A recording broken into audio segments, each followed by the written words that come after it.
আজকে আপনাদের সাথে শেয়ার করব কিভাবে নামি দামি পিৎজা ওভেন ছাড়াই বাসায় বানানো যায়, তাও আবার খুব সহজে, খুব কম খরচে, কোনো রকম চিজ ছাড়াই বাসায় বানানো চিজ দিয়ে আজকের পিৎজা আপনাদের সাথে শেয়ার করব।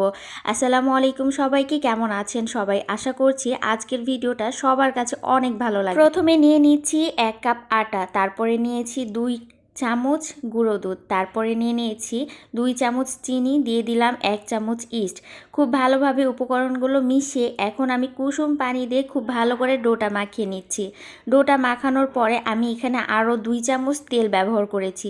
এই 2 চামচ তেল খুব সুন্দরভাবে ডোয়ের সাথে মাখিয়ে নিব। অবশ্যই খুব সুন্দর করে মাখাতে হবে আর এই ডোটা খুব ভালো করে মথে নিতে হবে।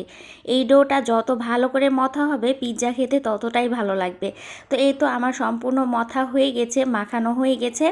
এই পর্যায়ে উপরে একটু তেল মাখিয়ে নিলাম আর রেখে দিলাম রেস্টে। প্রায় 1 ঘন্টা রেস্টে রাখতে হবে, তাহলেই দেখবেন ফুলে ডাবল হয়ে যাচ্ছে। এখানে একটা কড়াই নিয়ে নিয়েছি, সামান্য পরিমাণ তেল নিয়েছি, চাইলে আপনারা বাটার ব্যবহার করতে পারেন। তেলের মধ্যে 2 চামচ আটা দিয়ে খুব ভালোভাবে ভেজে নিয়েছি। এখন ব্যবহার করলাম 1 কাপ গরুর দুধ, আমি আগে থেকে জাল করে রেখেছিলাম। তারপরে এই তো খুব ভালো করে নেড়ে চেড়ে নিচ্ছি। এখন কিন্তু আটাটা দুধের সাথে খুব ভালোভাবে মিশিয়ে নিতে হবে। তারপরে ব্যবহার করছি খুব সামান্য পরিমাণ চিলি ফ্লেক্স, তারপরে ব্যবহার করব 3 চামচ চিনি। এখানে চিনির পরিমাণটা 3 চামচ দিয়েছি, 2 চামচ দিলেও হবে, যেহেতু একটু মিষ্টি চাচ্ছিলাম আমি, যেন চিজটা অনেকটাই ভালো লাগে, মিষ্টি মিষ্টি একটা ভাব আসে। তো এই তো খুব সুন্দর করে যখন বারবার ফুটে যাবে আর ঘনত্বটা ঠিক এরকম হবে তখনই নামিয়ে নিতে হবে। এখানে আমি প্রায় 1 কাপ পরিমাণ বুকের মাংস নিয়ে নিয়েছি, মুরগির বুকের মাংস। তারপরে দিয়ে দিলাম গোলমরিচের গুঁড়া, দিয়ে দিলাম স্বাদ মতো লবণ। এখন দিব টমেটো সস। খুব বেশি উপকরণের প্রয়োজন নাই, সব কিছু একত্রে মিশিয়ে তারপরে আমি এখন কড়াইয়ে চলে যাব। এগুলো খুব ভালোভাবে মাখিয়ে নিচ্ছি আর পরবর্তীতে আমি সামান্য পরিমাণ আদা রসুন জিরা বাটার ব্যবহার করেছিলাম। তো এই তো এখন কিন্তু আমি খুব অল্প পরিমাণ তেলে এখন এই মাংসগুলো খুব ভালো করে ভেজে নিতে হবে। অবশ্যই খুব ভালো করে ভেজে নিতে হবে, এখানে কোনো রকম পানি ব্যবহার করা যাবে না। মাংসের যে পানিটা বের হবে ওইটা দিয়েই মাংসটা ভেজে নিতে হবে। তো দেখতেই পাচ্ছেন খুব সুন্দরভাবে কিন্তু মাংসটা ভাজা হয়ে গেছে, একদম লাল লাল হয়ে গেছে, বুঝতে হবে যে মাংসটা ভাজা একদম কমপ্লিট। তো চলুন, আমরা কিন্তু পিৎজার প্রত্যেকটা উপকরণ খুব সুন্দর করে রেডি করে ফেলেছি, এখন শুধু পিৎজা বানানোর পালা। তো দেখতেই পাচ্ছেন কত সুন্দরভাবে আমার ডোটা ফুলে গেছে, একেবারে ডাবল হয়ে গেছে। এই ডোটা দিয়ে এখন আমি আবারও রুটি বেলানিতে বেলে নিব। আর এই একটা ডোয়ের মধ্যে একটাই পিৎজা হবে, 1 কাপ আটাতে একটা পিৎজাই যথেষ্ট। তো দেখতেই পাচ্ছেন আমি খুব সুন্দরভাবে আরও একবার মথে নিয়েছি আর এখন আমি রুটি করে নিচ্ছি।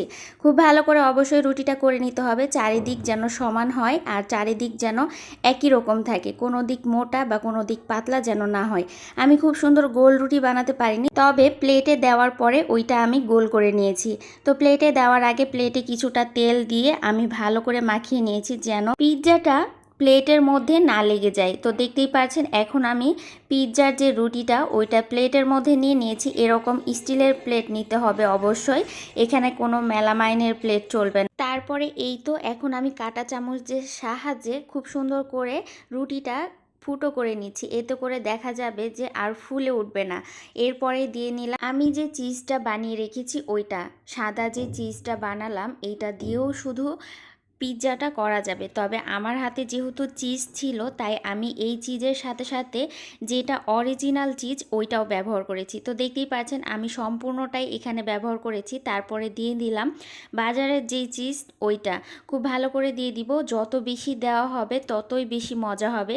তো আমি আপনাদেরকে দিয়ে দেখাচ্ছি কত পরিমাণে দিয়েছি, আরও বেশি দেওয়া যাবে আপনাদের পছন্দ অনুযায়ী। তারপরে দিয়ে নিলাম ভাজা মাংসগুলো, খুব সুন্দর করে চারিদিকে ছড়িয়ে দিচ্ছি মাংসগুলো, যেন এক জায়গায় না থাকে, এটা দেখতে হবে চারিদিকে যেন সমানভাবে পড়ে।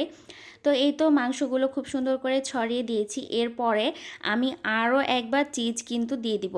আর হ্যাঁ, এখানে কিন্তু আমি কোনো রকম টমেটো সস ব্যবহার করিনি, আপনারা চাইলে টমেটো সসও ব্যবহার করতে পারেন। তো এই তো এখন আমি কিছুটা অনিয়ন বা পেঁয়াজ দিয়ে দিচ্ছি, দেখতে সুন্দর লাগবে। আমার কাছে যেহেতু কোনো রকম ক্যাপসিকাম ছিল না, অরিগ্যানো ছিল না, তো ভাবলাম যে ঘরে থাকা উপকরণ দিয়েই খুব সুন্দর একটা পিৎজা বানিয়ে ফেলি। তো আমার পিৎজা সাজানো একদম কমপ্লিট। এই পর্যায়ে আমি একটা ফ্রাই প্যানে প্লেটটা বসিয়ে দিয়েছি, তারপরে এই তো ঢাকনা দিয়ে ঢেকে রেখেছি খুব লো আঁচে প্রায় আধা ঘন্টা পর্যন্ত আমি রেখেছিলাম। তারপরে দেখছি যে আমার পিৎজাটা একদম রেডি, কোনো রকম নিচে লাগেনি বা পুড়ে যায়নি, একেবারে খুব সুন্দরভাবে সব কিছুই সেদ্ধ হয়েছে আর দেখতেও মাশাআল্লাহ অনেক বেশি লোভনীয় হয়েছে। আজকের ভিডিওটা কার কাছে কেমন লেগেছে, কারা কারা পিৎজা পছন্দ করেন? তো পিৎজা যদি পছন্দ করে থাকেন বাসায় কিন্তু খুব সহজেই বানিয়ে ফেলতে পারেন আমার এই পদ্ধতিতে। তো আজকের ভিডিওটা যদি আপনাদের কাছে উপকার হয় বা ভালো লেগে থাকে অবশ্যই কমেন্টে জানিয়ে দিবেন কে কোথা থেকে দেখছেন, কেমন লেগেছে। দেখতেই পাচ্ছেন পিৎজাটা কতটা চিজি হয়েছে, কতটা মজা হয়েছে। তো কেমন লেগেছে আজকের ভিডিওটা? ভালো লাগলে লাইক কমেন্ট শেয়ার দিয়ে পাশে থাকবেন অবশ্যই।